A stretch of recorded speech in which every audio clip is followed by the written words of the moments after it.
Allahumma salli ala Sayyidina Muhammadin abadika wa rasulika nabil ummi wa ala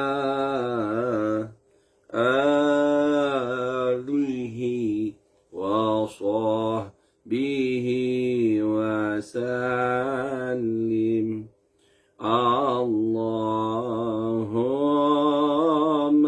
salli ala Sayyidina Muhammadin abadika wa rasulika nabil ummi wa ala alihi wa sahbihi wa sallim. Allahumma salli ala Sayyidina Muhammadin abadika wa rasulika nabil ummi wa ala alihi wa sahbihi wa sallim. Allahumma salli wa sallim wa barik alaih. Assalamualaikum warahmatullahi wabarakatuh. Bismillahirrahmanirrahim. Alhamdulillahi rabbil alamin. Wa bihi nasta'in. Wa nu'minu bihi wa natawakkalu alaih. Wa na'udzu bihi min syururi anfusina wa min sayyiati a'malina.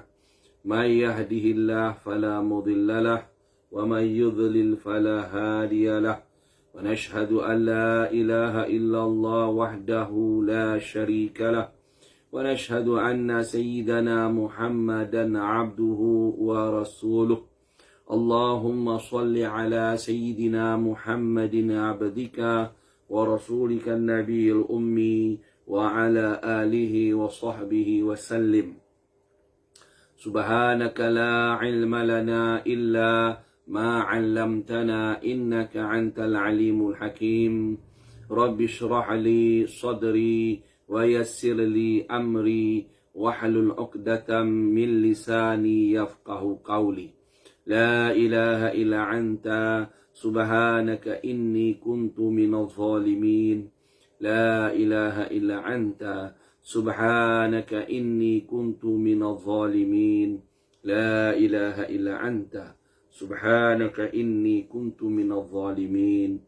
أما بعد أوصيكم ونفسي بتقوى الله فقد فاز المتقون. Sidang hadirin yang mengikuti kuliah online, kuliah online yang dianjurkan oleh pihak pentadbir Surau An-Nur, Bandar Seremban Selatan, yang di bawah kelolaan penyeliaan sahabat kami, pengurusinya Tuan Haji Ramalan bin Mansur dan rakan-rakan beliau. Alhamdulillah, para pencinta ilmu, para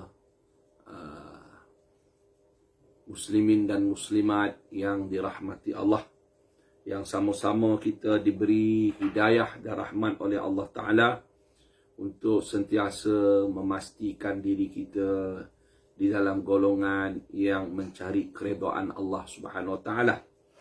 Jadi sebagaimana kita maklum, saya ni diberi kepercayaan untuk sama-sama kita berkongsi sedikit sebanyak ala kadar kemampuan yang Allah Ta'ala anugerahkan daripada apa-apa yang telah disusun oleh Syekh Abdul Samad Al-Falimbani rahimahullahu ta'ala daripada kitab Sairus Salikin. Jadi kita membaca kitab Sairus Salikin juzuk yang ketiga. Masih lagi kita membicarakan berkaitan dengan bahawasanya dalam diri manusia ni ada 4 perkara. Ada hati, ada roh, ada nafsu dan ada akal. Jadi mengikut pandangan Imam Al-Ghazali rahimahullah ta'ala, setiap diri manusia tu ada 4 benda ni lah. Ada nafsu, ada hati. Jadi hati ada 2 makna kan. Satunya hati yang dinamakan jantung, yang satu ketul daging seperti buah sandubari yang berada di sebelah kiri dada manusia. Kemudian makna yang kedua dipanggil jismul latif ar-rabbaniyah, satu jisim yang halus mengenal Allah Ta'ala di bawah urusan pentadbiran Allah. Dan itulah roh yang mengenal Allah Subhanahu Wa Ta'ala. Kan dia berbeza pada makna hati yang pertama, begitu juga maknanya roh. Jadi roh pun ada 2 kata Imam Ghazali. Roh satu dipanggil roh haiwan. Yang kalau keluar pada jasad kita, kita akan meninggal dunia. Dan satu lagi roh, makna roh yang kedua ini sama dengan makna roh, sama dengan makna hati yang pada makna yang kedua, iaitu pun dipanggil jismul latifah ar-rabbaniyah. Itulah hakikat roh yang mengenal Allah Subhanahu Wa Ta'ala. Kemudian kita dah membicarakan berkaitan dengan nafsu. Nafsu ni pula kan dia ada dipanggil nafsu amarah. Satu kejadian yang ada sifat-sifat haiwaniah dah bagai-bagai lah. Kemudian nafsu yang kedua dipanggil jismul latifah rabbaniyah. Nafsu ni pula ikut Imam Ghazali ada 3 peringkat. Tapi mengikut kebanyakan ulama sufi, jadi mungkin Imam Ghazali dia tidak mau membahaskan lebih panjang lah. Sebab nafsu mutmainah tu pun sudah satu tahap yang Allah Ta'ala dah redha. Tetapi bagi pandangan ulama sufi yang lain, dia kata nafsu ni ada 7 peringkat. Seperti Qasim Al-Halabi. Ada nafsu amarah, lawamah, mulhamah, mutmainah, robiyah, mardiyah dan kamil mukammal. Ataupun nafsu kamil. Jadi nafsu yang di bawah nafsu mutmainah adalah satu nafsu yang belum lagi lah kenal Allah Ta'ala dengan secara yang dikendaki. Nafsu amarah lagi teruk lah. Dan setiap nafsu itu mengikut Syekh Qasim Al-Halabi ada dia punya medannya, ada dia punya wiridnya, ada dia punya zikir-zikir yang tertentu mengikut pandangan sebahagian ulama ahli sufi, mengikut sebahagian guru lah. Mungkin perguruan yang lain dia berbeza sedikit, berbezalah, tapi matlamatnya sama, dengan bahawa zikir-zikir yang tertentu itu akan meningkatlah seseorang itu pada amarah, naik kepada lawamah, mulhamah, mutmainah dan sampailah ke atas. Itulah sedikit sebanyak mukadimah kita ni. Jadi insya-Allah pada kali ini kita akan baca pula apa lagi yang disentuh oleh Syekh Abdul Samad Al-Falimbani untuk kita dapat sedikit sebanyak pegangan, pandangan, pemahaman, jadikan panduan untuk kita berdamping dengan Allah Subhanahu Wa Ta'ala. Jadi sebelum saya baca kitab ni, sama-samalah saya mengingat diri saya. Bukan diri saya pun, saya diberi kepercayaan jugalah, harapan pihak penganjur surau bandar, surau An-Nur. Mereka ni minta saya sampaikan kepada semua pencinta ilmu untuk melakukan beberapa perkara lah. Yang pertama, dia orang memohon jasa baik pihak muslimin muslimat agar sama-sama sharekan setiap video kuliah yang mereka paparkan atau upload di dalam Facebook Surau An-Nur, Bandar Seremban Selatan. Yang kedua, mereka amat berbesar hatilah kalau boleh, Kalau boleh, pihak muslimin dan muslimat dapat sedikit sebanyak memberi sumbangan kepada tabung surau An-Nur lah. Bukan tabung saya Ini tabung surau An-Nur adalah dengan cara memberi bus ataupun akaun bank untuk mereka dapat sama-sama memeriahkan lagi aktiviti majlis ilmu dan sebagainya di surau An-Nur. Itu harapan mereka lah. Jadi mudah-mudahan kita tidak mengecewakan harapan mereka. Dan semoga Allah membalas segala jasa baik tuan-tuan. Kita semua diampun dosa kita, selamat dunia dan akhirat. Okey, baik. Jadi kita akan masuk lagi apa perbahasan yang akan disampaikan oleh Syekh Abdul Samad Al-Falimbani rahimahullah ta'ala. Bismillahirrahmanirrahim. Qala musannif rahimahullah ta'ala wa nafa'ana bi'ulumihi fid daraini amin.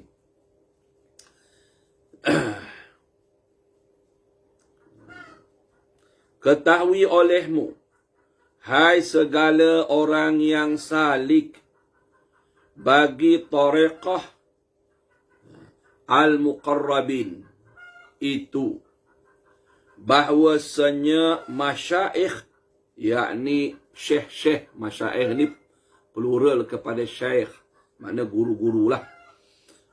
Dia kata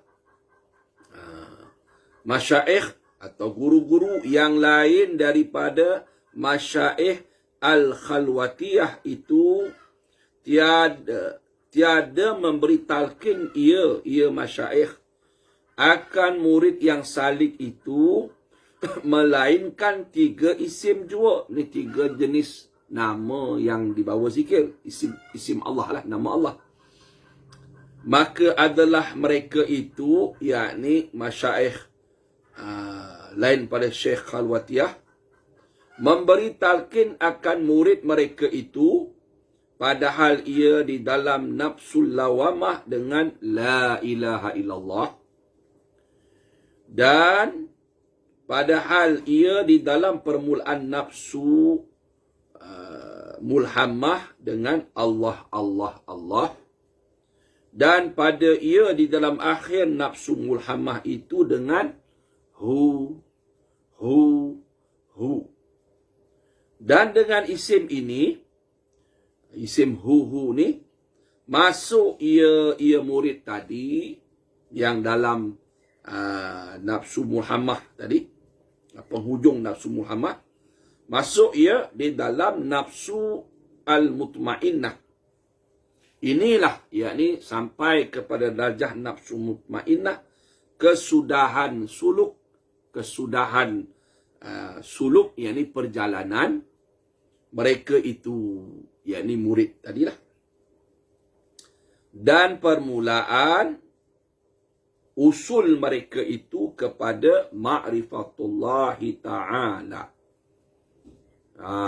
Jadi kata Syekh Abdul Samad Al-Falimbani rahimahullah ta'ala, selepas dia menerangkan sebahagian pandangan para masyaikh, Syekh Qasim Al-Halabi, setiap peringkat nafsu manusia ni ada zikir-zikir yang perlu diamalkanlah supaya ada peningkatan dalam tahap ketakwaan, tahap keimanan, tahap makrifah mereka. Okey. Jadi dia kata Syekh Abdul Samad Al-Falimbani, dan bagi segala orang yang salik. Salik ni apa benda pula? Salik ni artinya orang yang bersuluk. Apa dia suluk? Suluk ni perjalanan, jalan. Suluk ke tariqah ke, walaupun berlainan sebutan tapi maksudnya sama.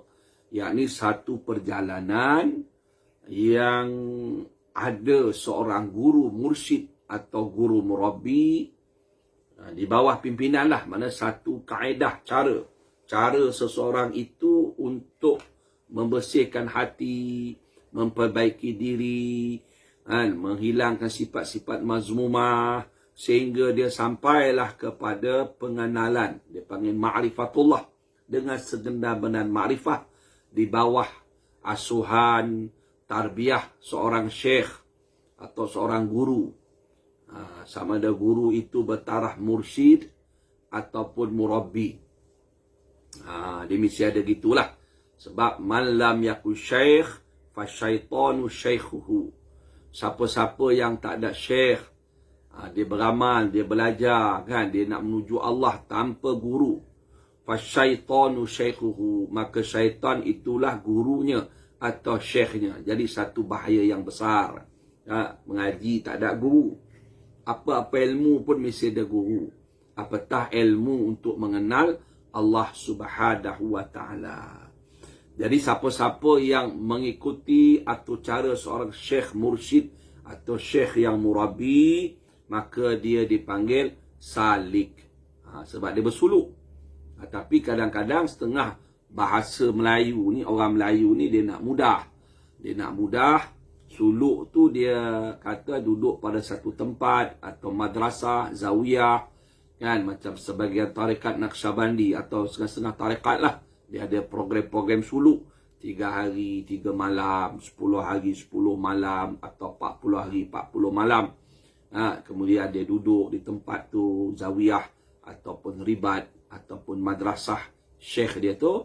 Kemudian ada aktiviti lah, aktiviti beribadat, membuat tumpuan kepada Allah Ta'ala, dengan tidak memakan benda-benda yang boleh menguatkan nafsu, kan, tak makan benda yang berdarah dan sebagainya lah. Kan, ada yang berpuasa, kan, itu caralah, cara untuk membersihkan hati, menghilangkan sifat mazmumah. Dia kata itu suluk. Itu sebenarnya bukan suluk, tapi dah bahas orang Melayu guna suluk, itu suluk lah. Boleh juga, dia termasuk jugalah. Maknanya perjalanan, aktiviti, sesuatu aktiviti untuk bersihkan hati menuju Allah Ta'ala. Atau dipanggil khalwat, yang ini menyendiri. Boleh berlaku lah. Jadi dia kata bagi orang yang salik, yang ini orang yang mengamalkan satu atau cara perjalanan suluk menuju Allah. Tarekat al-muqarrabin, ini perjalanan orang yang muqarrabin, yang hampir dengan Allah. Dia terangkan selain syekh, lain pada syekh tarekat khalwatiyah. Ada satu tarekah, dia panggil khalwatiyah. Kalau di alam Melayu ni terkenal dengan Syekh Yusuf Makassar. Dia katakan Syekh Yusuf Makassar radhiyallahu anhu, dia ni pengamal kepada tarekat al-khalwatiyah. Setengah tu sebut khulutiyah. Lidah mereka lah, tak kisahlah. Jadi khalwatiyah, kalau yang hebat lah, yang terkenalnya di rantau Melayu ni, setahu saya lah, Syekh Yusuf Makassar, yang perang lawan Belanda tu. Akhirnya Belanda dapat tangkap dia, hantar dia ke Sri Lanka, buang negeri. Bila buang negeri tu, dia berdakwah pula di Sri Lanka. Ramai pula orang Sri Lanka masuk Islam. Sebab tu dia ada orang bangsa Melayu di Sri Lanka, kan. Jadi mungkinlah mereka duduk nenek dia orang tu sebahagiannya adalah murid kepada Syekh Yusuf Makassar, di Sulawesi sana. Masa tu tak ada Indonesia.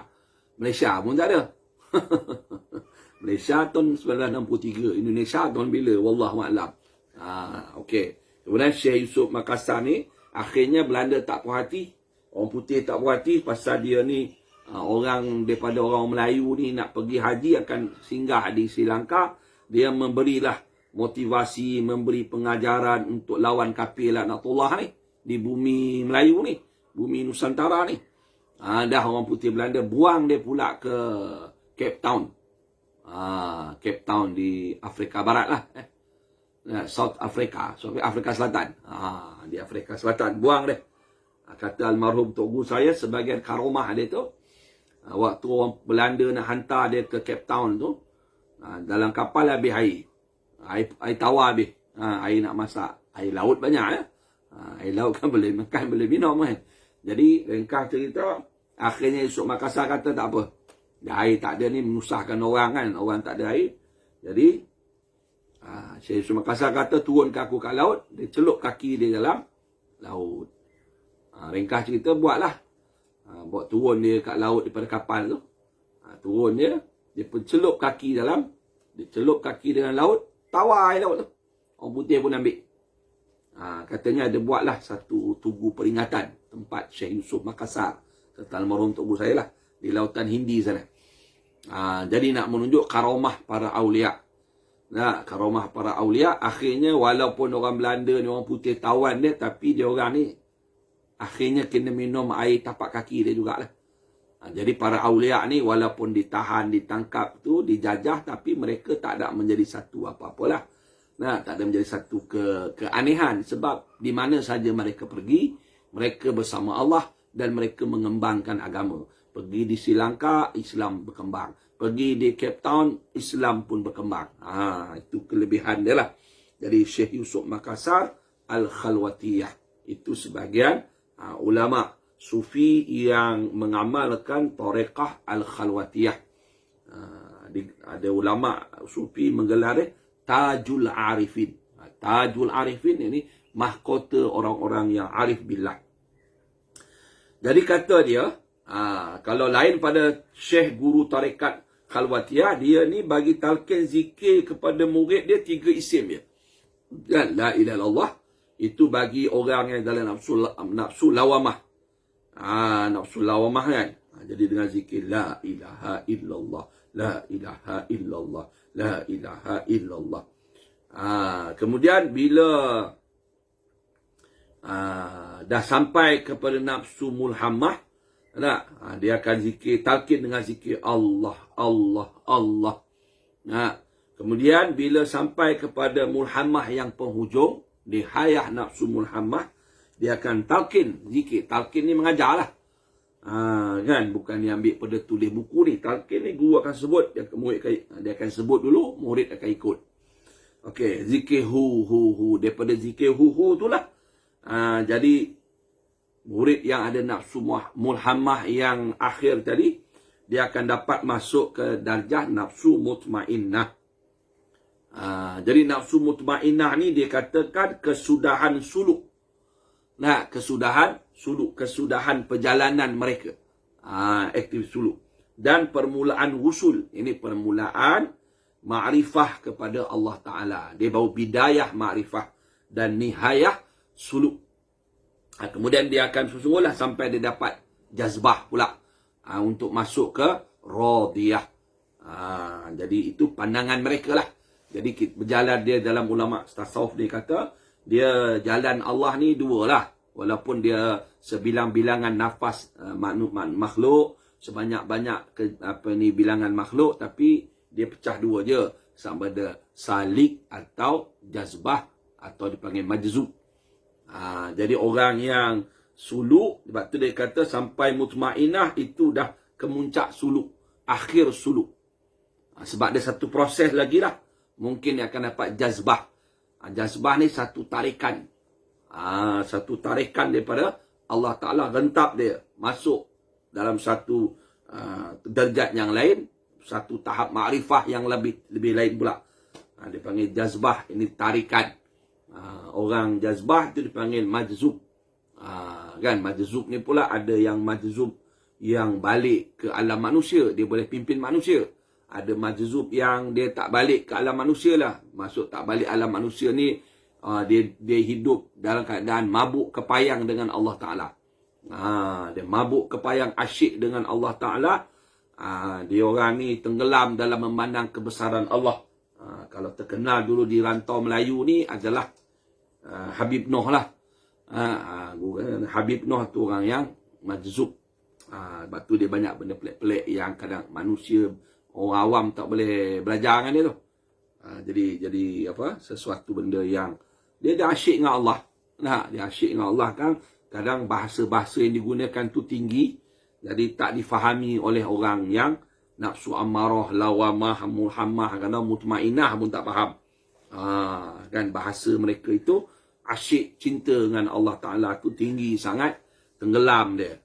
Dia tenggelam tu jadi macam-macam lah hal yang ada pada diri mereka yang tak terjangkau di pemikiran orang yang fasik, orang yang tak ada sampai makrifah tu. Begitulah macam Uwais Al-Qarni kan.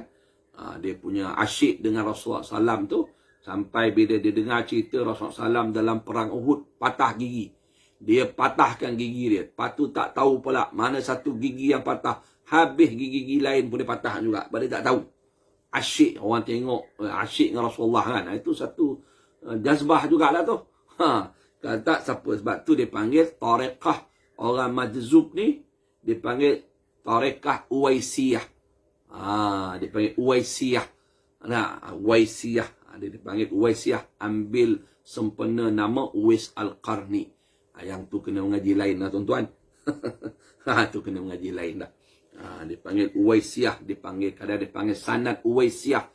Ada sanad Uwaisiyah. Dia tak berjumpa dengan Nabi SAW dalam alam zahiriah, tetapi Allah Ta'ala pertemukan dia dengan Nabi SAW dalam alam kerohanian. Kan dipanggil Uwaisiyah. Itulah. Okey, masuk kitab ni balik. Itu dia kata sebahagian syekh yang bukan tarekat khalwatiyah. Adapun masyaikh at-tariqah khalwatiyah itu, maka iaitu terkadang mereka itu memberi talqin akan murid mereka itu dengan 7 isim yang tersebut dahulu itu, seperti yang disebutkan akannya oleh Syekhuna Al-Wali Al-Kamil Mukammal Sidi Al-Syekh Muhammad Saman dalam kitabnya yang bernama An-Nafhatul Ilahiyah fi Sulukil Tariqatil Muhammadiyah. Jadi apa ni kata dia? Syekh Tariqah Khalwatiyah ni kadang-kadang, bukanlah semua, kadang-kadang. Kata apa cerita kadang-kadang, jarang-jarang. Itu tak, bukan yang macam cerita tu. Ini maksud dia tak semua Syekh Tariqah Khalwatiyah buat begini. Tapi kadang-kadang ada juga dia memberi talqin zikir kepada murid dia tu macam yang kita baca sebelum tu lah. Kan ada zikir yang tertentu tu. Jadi dia kata macamlah yang dilakukan oleh yang disebutkan oleh guru kepada Syekh Abdul Samad Palembani, ini guru mursyid dia, guru tarekat dia, iaitu Waliya Kamil Sidi Al-Syekh Muhammad Saman, dia di Madinah lah. Dipanggil perjalanan dia tarekah, dipanggil tarekah Samaniyah. Dikatakanlah wallahu alam bisawab, dan katanya ramailah pahlawan-pahlawan Melayu dulu seperti Mat Kilau, katanya beramal dengan tarekah Samaniyah. Kan orang dulu kan dia ada satu kekuatan jiwa nak lawan penjajah ni. Jadi dia orang ni pun dulu beramal juga dengan wirid-wirid tarekat Samaniyah. Macam apa ni, Raja Haji radhiyallahu anhu kan, bila dia syahid tu di Ketapang lawan Portugis, dia tangan kanannya pegang kitab selawat Dalailul Khairat, tangan kiri dia pegang badik. Kan syahid dia. Maknanya orang-orang dulu tu memang beramal dengan selawat, dengan wirid-wirid tertentu, menyebabkan mereka ada kekuatan untuk menentang kafir yang menjajah mereka.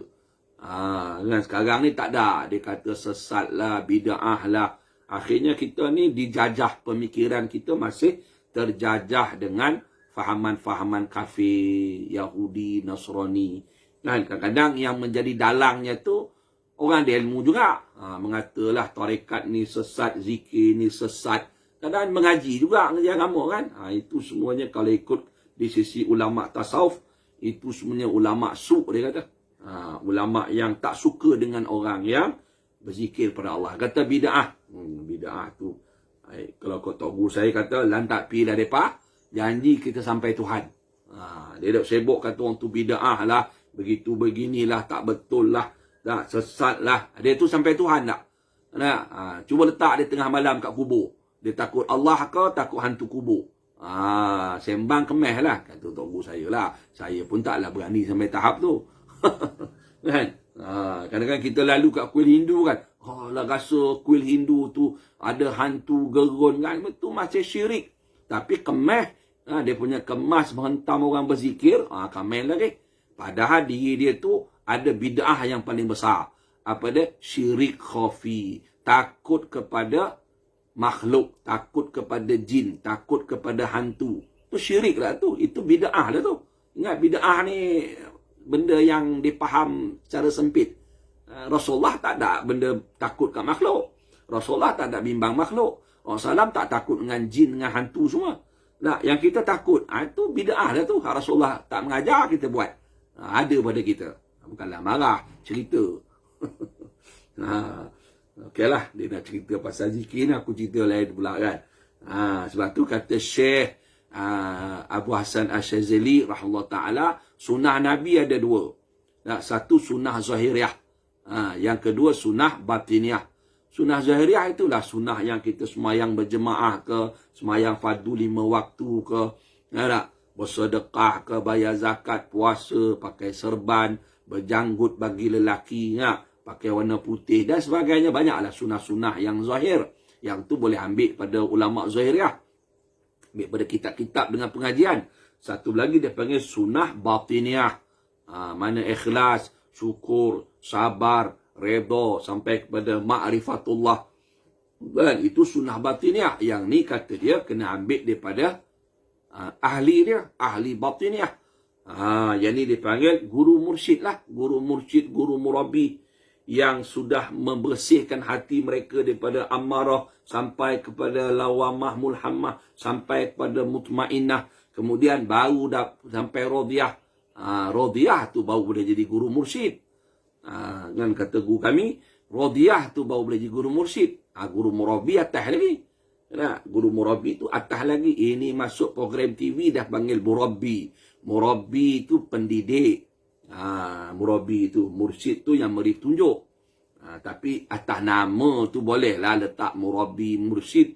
Tapi dari segi kualiti, selagi tak sampai radiyah, dia belum lagi diiktiraf di sisi orang muqarrabin sebagai mursyid. Pasal dia pun tak kenal Tuhan lagi. Dia pun tak ikhlas benar lagi kan. Dia pun tak tahu tipu daya syaitan lagi. Macam mana dia nak pimpin manusia ni kenal Allah. Sembang tu boleh lah. Macam saya ni, sembang. Berkat ilmu tok-tok guru lah. Itu je.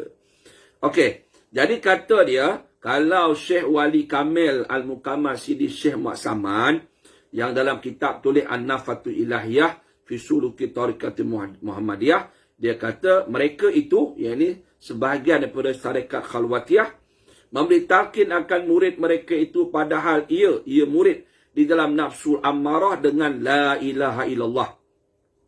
Itu biasa basic lah. Kena la ilallah dulu. Nak buang syirik-syirik dalam badan tu. Dalam pemikiran la ilaha illallah, la ilaha illallah. Nak buang tu. Takut itu, bimbang itu, macam-macam lah. Kena buangkan dengan zikir la ilaha illallah. Dan padahal ia dalam nafsu lawamah dengan Allah, Allah, Allah. Supaya sampai kepada tauhidul af'al. Mana mentauhidkan segala perbuatan Allah. Sekira-kira tiada ia melihat dengan mata hatinya akan segala perbuatan itu, melainkan iaitu perbuatan Allah Ta'ala. Itu panggil tauhid af'al. Dia tak nampak lagi perbuatan manusia. Dan adalah mereka